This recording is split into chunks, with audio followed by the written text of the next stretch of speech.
Hello, bienvenue sur Crypto Zéro. Alors si vous avez suivi votre crypto, malheureusement c'est un Black Monday. Un grand nombre de cryptos s'écroulent. Mais que faire dans cette situation-là?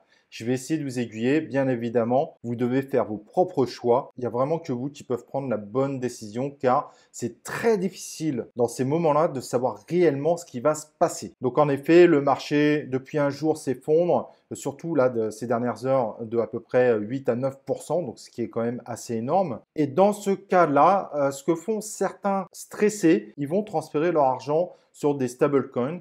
Par contre, en général, ils le font tranche par tranche. Qu'est-ce que ça veut dire tranche par tranche? Je vais vous donner un exemple pour les stablecoins. J'en ai actuellement pour 1000 euros. Et ben, à chaque fois qu'il baisse de 2%, je vais potentiellement transférer 100 euros, donc 10% de mon portefeuille sur une stablecoin pour me dire si jamais ça baisse encore plus, bah au moins j'aurais sauvé les meubles. Alors évidemment, sur des plateformes comme Binance, c'est relativement simple à faire parce que les frais sont relativement faibles. Par contre, sur des plateformes comme Coinbase, il y a quand même un véritable risque. Donc il faut vraiment le faire étape par étape. Et la seule stablecoin que vous pouvez réellement utiliser sur Coinbase, c'est de faire des transferts de Bitcoin au DAI.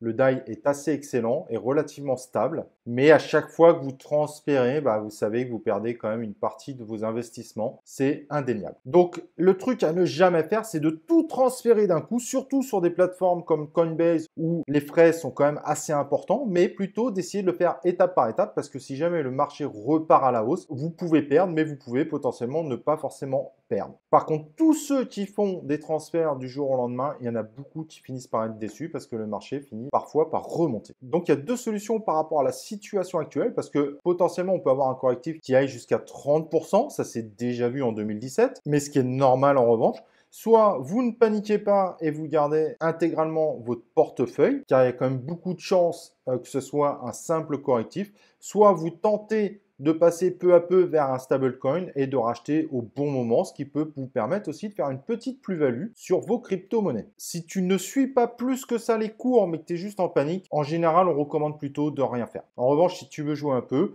tu peux essayer de faire de la plus-value, mais par contre, comme je dis, n'essayez pas de tout transférer d'un coup. Le risque est gigantesque et tu risques d'être très déçu d'avoir fait ça. Et donc, il vaut mieux faire par palier. Toutes les baisses de 2%, je passe en stablecoin. Et dès que je sens que ça se stabilise, voire que ça remonte, potentiellement, je repasse à l'autre. Faites attention aux frais de change sur des plateformes comme Coinbase. Ils sont quand même assez importants. Voilà, j'espère que ça vous aura aidé pour faire face un peu à ce Black Monday. On espère que ça ne va pas durer trop longtemps. Mais la première chose, ne paniquez pas. Si jamais vous avez vraiment besoin de conseils et que ce n'était pas si clair que ça, peut-être, j'espère que j'ai fait au mieux.